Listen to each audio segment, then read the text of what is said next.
Halo semuanya, selamat datang di channel Auto Driver. Ini adalah Kijang Innova Reborn Van Tourer, Kijang generasi ke-7 dan merupakan Kijang terakhir yang bisa Anda beli dengan sebuah mesin diesel. Karena Innova Zenix terbaru tidak lagi menyediakan diesel, hanya mesin bensin dan mesin hybrid.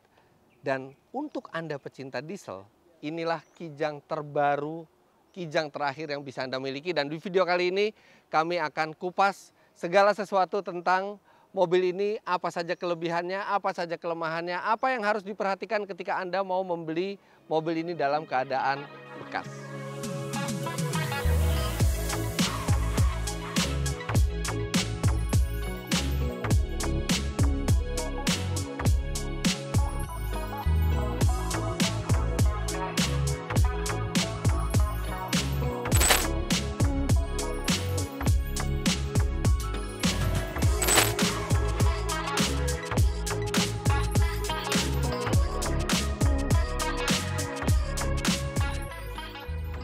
Sekarang kita bicara harga dulu, karena harga Innova Van Tourer yang diesel ini harganya cukup tinggi. Di pasaran tidak ada yang menjual di bawah 300 juta rupiah, bahkan kebanyakan di atas 350 juta rupiah. Dan yang keluaran tahun 2022 bahkan ada yang dijual mendekati 500 juta rupiah. Karena hype orang ke diesel semakin bertambah sejak Kijang tidak lagi mengeluarkan versi diesel dari generasi terbarunya. Jadi harganya sangat bervariatif dan rata-rata tinggi harganya. Rata-rata di 400 juta ke atas. Nah, bagi Anda yang membutuhkan mobil untuk mobilitas sehari-hari tapi tabungan Anda mepet, memang memilih mobil bekas itu adalah pilihan yang lebih masuk akal, karena walaupun Innova Van Tourer diesel ini harganya cukup mahal seperti saya sebut tadi, tetap saja lumayan jauh di bawah harga barunya, terutama yang tipe teratas dan bermesin hybrid. Nah, bagi Anda yang berminat untuk membeli mobil bekas, silakan kunjungi Instagram Marketplace milik BCA Finance, yaitu di mybcaf.usedcar. Dan di sana Anda bisa memilih beragam mobil dari banyak showroom yang terpercaya. Dan kapan lagi Anda bisa beli mobil dengan DP hanya 10%. Di Instagram @mybcaf.usedcar ini Anda juga bisa memilih mobil kategorinya berdasarkan area domisili Anda. Hanya di @mybcaf.usedcar, kebutuhan mobil bekas Anda bisa terpenuhi secara mudah, aman, dan nyaman. Sebelum kita masuk ke pembahasan detail mengenai mobilnya, hal-hal yang perlu diperhatikan sebelum membelinya dalam keadaan bekas, kita lihat dulu dapur pacunya. Karena inilah yang menjadi alasan orang-orang itu masih rebutan untuk Innova diesel. Terakhir diesel ada di Kijang. Ini adalah unit 2400 cc, 4 silinder turbo tentu saja, diesel modern dengan tenaga 150 PS dan torsi 360 Nm. Secara tenaga, mesin ini kalah dengan mesin hybrid barunya Toyota. Tapi secara torsi ini masih lebih besar, dan itulah yang menjadi salah satu alasan kenapa orang memilih diesel, karena torsinya yang besar sehingga tidak takut untuk menghadapi beban yang atau kondisi yang berat sekalipun. Tenaga serta torsi tersebut disalurkan ke dua roda belakang lewat transmisi otomatis 6 speed.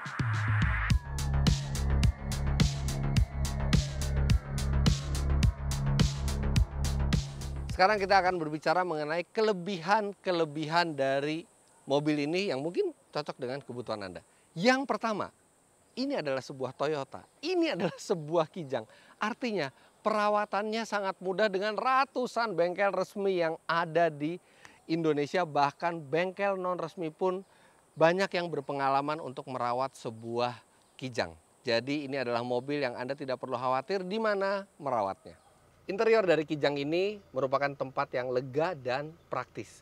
7 orang dewasa bisa duduk secara cukup nyaman di dalam Kijang. Bahkan untuk beberapa tipe teratas Anda mendapatkan jok captain seat yang ini pasti akan sangat nyaman untuk perjalanan jauh. Jadi untuk urusan akomodasi dan kepraktisan, Kijang adalah mobil yang bisa diandalkan. Kemudian Innova generasi ke-7 ini sudah dilengkapi dengan AC di bagian belakang, double blower, dan bisa di setel dari belakang juga. Dan bukan itu masalahnya, tapi karena ini sebuah Toyota, Anda akan tahu bahwa AC-nya sangat memadai dinginnya untuk cuaca sepanas apapun. Di belakang ini juga ada meja kecil untuk meletakkan makanan ringan dan juga minuman, membuat perjalanan jauh jadi lebih menyenangkan. Bagi Anda yang sering bepergian membawa anak kecil dengan child seat, Kijang ini sudah dilengkapi dengan kaitan standar ISOFIX di bangku belakangnya, jadi Anda bisa mengaitkan child seat standar ISOFIX Anda ke mobil ini dengan aman. Dengan pengaturan setir tilt dan teleskopik, Innova ini memiliki posisi berkendara yang ergonomis untuk sebuah MPV. Karena mesinnya diesel, pasti tadi keunggulannya saya sudah bilang bahwa torsinya besar, tapi selain itu konsumsi bahan bakarnya hemat, sehingga untuk satu tangki bahan bakar, mobil ini bisa melaju lebih jauh ketimbang Innova yang bermesin bensin. Memang diesel ini tidak sehemat versi hybrid di Innova terbaru, tapi diesel lebih simpel, tidak ada sistem yang rumit, dan Anda tidak perlu khawatir mengenai baterai dan perlengkapan elektronik yang ada di hybridnya. Anda bisa tetap mendapatkan konsumsi bahan bakar yang lumayan irit. Yang ini sebenarnya saya tidak bisa bilang keunggulan, tapi untuk beberapa kondisi memang menguntungkan. Kijang Innova Venturer ini adalah Kijang terakhir yang memakai konfigurasi penggerak belakang. Di banyak kondisi, penggerak depan yang digunakan Innova Zenix itu lebih efisien, lebih ringkas memakan tempatnya di bagian dalam, serta lebih modern dan memberikan pengendalian yang juga baik. Tapi di sejumlah kondisi, apalagi bila Anda tinggal di daerah yang ekstrim dengan jalan yang sangat rusak, jalan yang licin, dan banyak tanjakan yang sangat terjal yang tanjakannya itu juga licin, kadang-kadang memiliki penggerak belakang bisa menguntungkan di situasi seperti itu. Salah satu yang selalu kami suka dari Innova, terutama dua generasi terakhir, generasi 6 dan generasi 7, adalah karakter suspensinya. Jadi karakter suspensi mobil ini dewasa. Dia nyaman, tapi juga masih memberikan pengendalian yang baik, serta suspensinya tidak lemah, dia kokoh, mau diisi penuh sekalipun, mau melewati jalan yang rusak. Ini adalah salah satu kompromi atau suspensi dengan setting yang pas untuk kondisi Indonesia.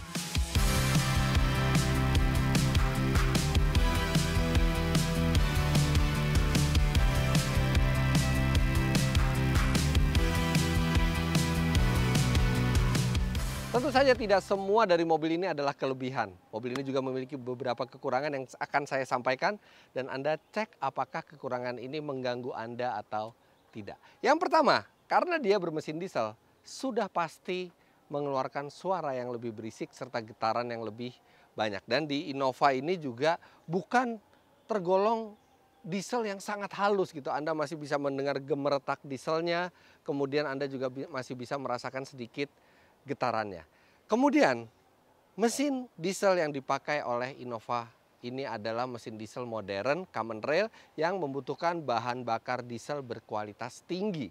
Artinya kalau Anda mendapatkan mobil yang pembeli sebelumnya menggunakan bahan bakar diesel berkualitas rendah, Anda harus hati-hati, terutama untuk diesel particulate filternya serta untuk nozzle-nya. Anda harus perhatikan kondisinya karena dua bagian itu yang gampang rusak ketika mobil ini dipaksakan menggunakan solar yang berkualitas rendah. Kelemahan berikutnya adalah tidak banyak material-material yang terasa mahal di mobil ini. Rata-rata didominasi oleh material-material keras. Oke, memang ada panel kayu dan panel piano black, tapi juga tidak terkesan mahal. Piano blacknya oke, tapi setelah pemakaian piano black ini panelnya bisa gampang tergores. Lihat aja mobil tes kami ini 81.000 km dan sudah banyak sekali goresan di piano black di samping transmisinya. Satu-satunya material yang menurut kami lumayan berkelas adalah material suede-nya ini. Nah, tapi sayangnya suede-nya ini dipasang di sebuah komponen yang desainnya salah menurut kami. Jadi dia ada desain tuas penarik pintu yang menghalangi pengoperasian power window. Jadi tangan kita biasa bersender di sini, dan ketika kita mau mengaktifkan power window ini terhalang desain ini, jadi kita harus tangannya menekuk. Satu, itu tidak ergonomis untuk digunakan. Kedua, itu membuat gesekan-gesekan berlebih di bahan suede ini, sehingga Anda juga bisa lihat bahwa di mobil yang sudah berjalan 80.000 km ini bagian suede-nya aus, terutama di bagian yang sering bergesekan dengan tangan. Untuk Anda yang sering menggunakan gadget sepanjang perjalanan, Anda mungkin harus sedikit repot ketika naik mobil ini karena Tidak ada USB slot di belakang sama sekali, hanya ada slot 12 volt. Jadi Anda harus lebih repot membawa adapternya. Kemudian di bagian depan juga USB slot itu hanya ada satu di head unitnya. Dan kalau mau slot tambahan Anda harus menggunakan slot 12 volt juga. Jadi sangat minim USB slot di mobil ini. Untuk Anda terutama yang wanita, apalagi yang posturnya mungkin tidak terlalu tinggi, mobil ini bisa saja kurang cocok untuk Anda. Karena yang pertama, dashboardnya lumayan tinggi. Ya memang Anda bisa meninggikan kursi, tapi ini mobil memang dashboardnya relatif tinggi ketimbang beberapa kompetitornya. Kemudian yang kedua adalah setirnya ini tergolong berat. Ini setir dengan power steering ya, tapi dia tergolong berat. Mungkin untuk beberapa orang terasa lebih mantep gitu ya setirnya ya, karena berat, tapi ini untuk bermanuver di dalam kota, berputar balik, pindah jalur kanan kiri, ini tergolong power steering yang berat. Mesin diesel di Innova ini adalah mesin diesel yang modern, artinya Anda harus menggunakan bahan bakar diesel yang kualitas paling baik. Anda tidak bisa menggunakan bahan bakar diesel yang murah kalau misalnya Anda ingin mesinnya awet.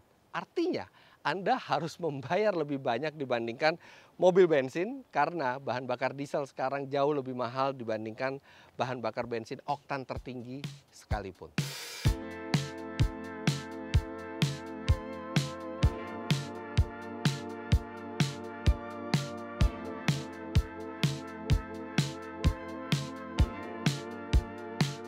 Nah, hal-hal tadilah yang menurut kami merupakan kelemahan dari Kijang Innova, dan Anda pastikan bahwa Anda tidak bermasalah dengan kekurangan-kekurangan tersebut sebelum meminang mobil ini.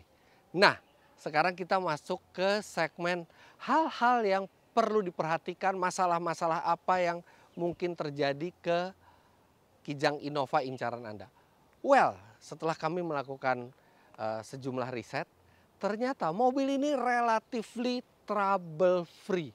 Jadi tidak ada penyakit spesifik yang mengganggu sekali mobil ini. Ya, kerusakan memang karena kerusakan pemakaian itu kerusakan yang wajar, tapi tidak ditemukan kelemahan yang signifikan akan daya tahan mobil ini. Tapi yang satu yang perlu Anda perhatikan adalah hal-hal ini. Mesin. Seperti tadi saya sudah bilang bahwa mesin ini menuntut bahan bakar diesel yang berkualitas.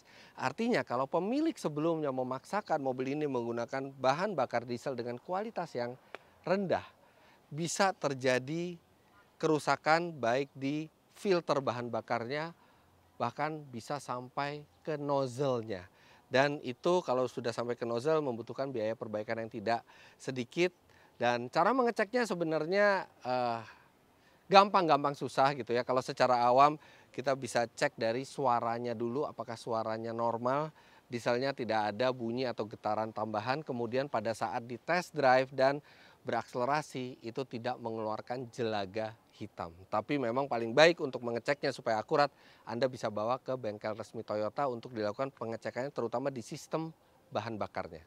Sebenarnya kabin Innova ini adalah kabin yang cukup kokoh. Lihat, ini sudah 80.000 km berjalan, semuanya masih solid, semuanya masih terpasang pada tempatnya, masih benar-benar tidak ada yang goyah sama sekali. Tapi ada sejumlah material, apalagi jika yang menggunakan itu tidak terlalu apik, yang mudah rusak dan terlihat kurang enak dipandang mata. Yang pertama, setir. Jadi Anda bisa lihat di sini, setirnya awalnya itu ada lapisan hitamnya. Tapi ternyata lapisan hitamnya ini sangat tipis dan mudah mengelupas ketika sudah dipakai lama, yang ada menghasilkan setir yang belang serta setir yang bocel-bocel seperti ini, yang rasanya nggak mewah lagi gitu ketika setirnya tuh seperti ini.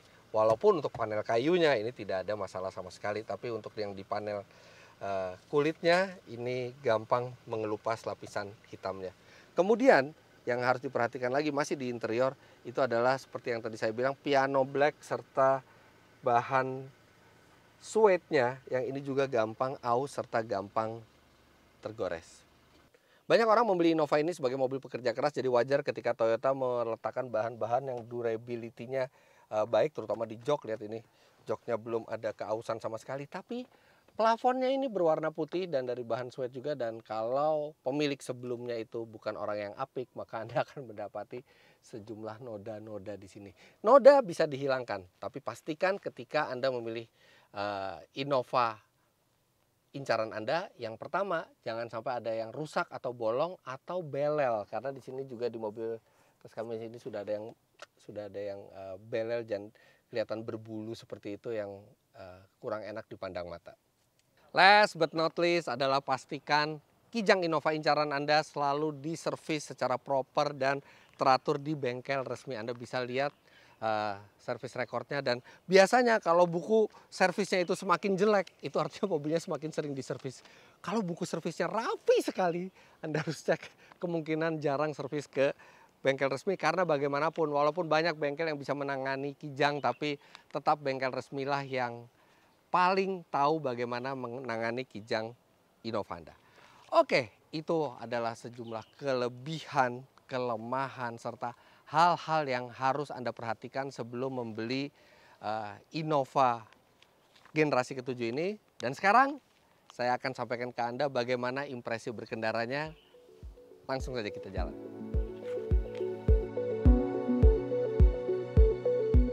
Sebelum saya mulai beritahu Anda tentang impresi berkendara dari Innova Venturer bermesin diesel ini, saya lajukan dulu mobil ini ke SPBU Shell untuk diisikan bahan bakar diesel terbaik, yaitu Shell V-Power Diesel. Shell V-Power Diesel telah memenuhi standar Euro 5. Dengan teknologi Dynaflex, Shell V-Power Diesel memiliki daya bersih yang tak terkalahkan untuk melindungi dari endapan yang mengurangi performa mesin. Shell V-Power Diesel Euro 5 untuk performa dan efisiensi berkendara.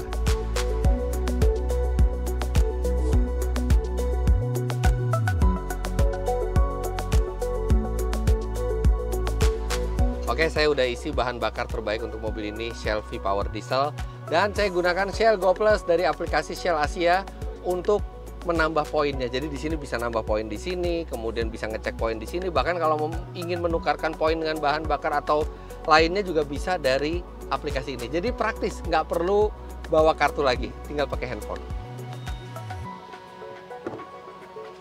Let's go.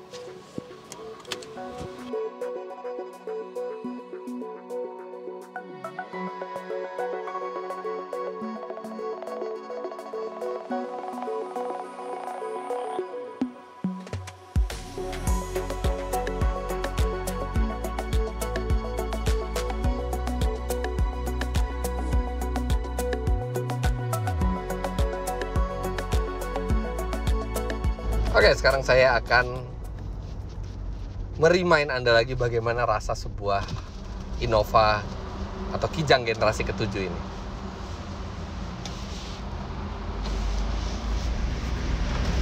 Yang jelas, pertama kali, setiap kali kami itu naik ke sebuah Toyota Kijang, atau mungkin memiliki sebuah Toyota Kijang, itu adalah perasaan yang tenang dan aman gitu. Banyak orang yang punya mobil ini juga terkenal reliable, nggak rewel, dan kalaupun terjadi sesuatu bengkelnya ada di mana-mana. Nah, feeling seperti itu yang kuat sekali didapatkan kalau kita mengendarai sebuah Toyota, dan mungkin itu juga salah satu alasan kenapa Toyota selalu menjadi mobil paling laris di negara ini, karena ya rasa amannya, infrastrukturnya, after sale service-nya yang sudah berpuluh-puluh tahun dibangun, itu memberikan ketenangan sendiri buat konsumen. Nah, tapi bagaimana rasanya mobil ini sendiri? Oke, seperti tadi saya bilang, bantingan suspensinya ini kompromi yang lumayan pas antara kenyamanan, jadi mobil ini nyaman, tapi pengendaliannya juga ya bukan pengendalian yang cekatan ya, tapi masih memadai lah untuk sebuah MPV yang ukurannya cukup besar. Kemudian ada satu yang mungkin sedikit mengganggu kalau misalnya Anda lewat jalan yang bergelombang, itu adalah getaran-getaran kecil khas leather frame, karena mobil ini masih memakai body over chassis ya, jadi masih pakai chassis belum monokok seperti Innova Zenix, jadi ya ada getaran-getaran kecilnya seperti itu, tapi mestinya nggak terlalu masalah. Nah, kemudian bagi Anda yang mau membeli sebuah kijang Innova, nggak ada salahnya untuk cek kondisi kaki-kakinya, karena Bukan rahasia lagi kalau banyak pemilik Innova, apalagi mobil yang fleet ya, mobil kantor, bukan mobilnya dia, atau mobil yang pekerja keras, itu memang dibawanya serampangan. Emang mobil ini kuat, mobil ini reliable, tapi kalau sering dibawa ke jalan-jalan yang rusak, pasti umur kaki-kaki menjadi lebih pendek. Nah, itu pastikan melewati jalan yang bergelombang, cek ada bunyi-bunyi tidak normalkah dari sasis, dan apakah ada getaran-getaran yang tidak normal yang sampai ke setir. Tapi ini mobil tes ini yang sudah 80.000 km lebih, tidak ada bunyi kaki-kaki sama sekali. Jadi kalau sampai ada bunyi kaki-kaki, artinya bisa diduga bahwa pemilik sebelumnya itu cukup kasar memakai mobilnya atau sering melewati jalan-jalan yang rusak. Mobil ini cukup menyenangkan dipakai di dalam kota, walaupun memang setirnya agak berat seperti tadi saya bilang, tapi radius putarnya sangat kecil, khasnya Kijang. Jadi ketika Anda putar balik atau Anda bermanuver itu bisa sangat lincah dengan mobil ini. Nah, bagaimana dengan mesin dieselnya sendiri? Seperti tadi saya bilang, mesin dieselnya tenaganya nggak besar, cuma 150 HP, torsinya besar 360 Nm. Kami sudah pernah melakukan uji akselerasi ke Innova diesel. Hasilnya 0 sampai 100 km per jam itu tuntas dalam 12,3 detik. Oke, it's okay. Tapi kalau dibandingkan, kan banyak bandingin diesel sama hybrid. Innova Zenix Hybrid itu 0 sampai 100 km per jam, kami sudah tahu datanya, itu adalah 9,0 detik. 3 detik lebih cepat dari mobil ini. Jadi mobil ini tidak bisa berakselerasi secepat hybrid. Tapi dengan torsi yang besar, itu tenaga itu ada terus. Dan ketika ditanjakan juga tidak ada masalah sama sekali dengan mobil ini. Jadi mobil ini memang sifatnya seperti mesin diesel ya. Dia pekerja keras, bukan pelari cepat gitu.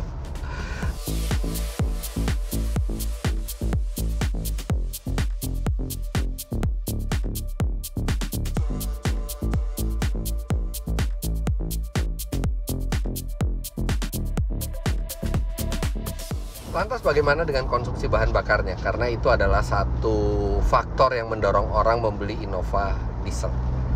Oke, kami sudah pernah mengetes mobil ini dalam keadaan baru. Mobil ini di kecepatan rata-rata 22 km per jam atau merefleksikan kondisi dalam kota di Jakarta, itu bisa mencatat 12,4 km per liter. Dan itu angka yang sangat-sangat baik untuk sebuah MPV besar. Dan jauh lebih baik dibandingkan Innova yang bensin, yang untuk rute yang sama saja struggling untuk bisa menembus 10 km per liter. Jadi memang untuk Innova generasi ke-7 ini pilihan yang paling hemat adalah memang yang diesel. Nah, untuk konsumsi bahan bakar ini memang masih lebih boros dibandingkan yang hybrid. Tapi ketika di rute tol tidak jauh berbeda dengan yang hybrid, karena di tol mobil ini dengan kecepatan rata-rata 90 km per jam itu bisa mencatat 18,5 km per liter. Sedangkan untuk yang Innova Zenix Hybrid yang pernah kami coba itu juga di 19-an km per liter. Jadi kalau untuk dalam kota tetap lebih boros dibandingkan hybrid, tapi jauh lebih irit dibandingkan yang bensin.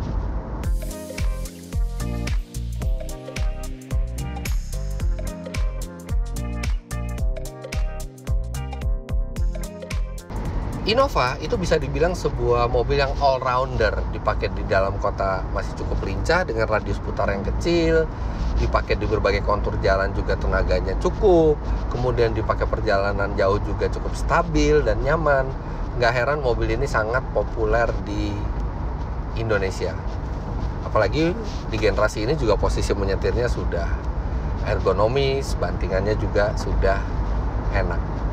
Jadi singkatnya nggak perlu terlalu khawatir membeli Innova dalam keadaan bekas. Yang penting pastikan saja kondisinya masih baik dan Anda membeli dari penjual yang terpercaya.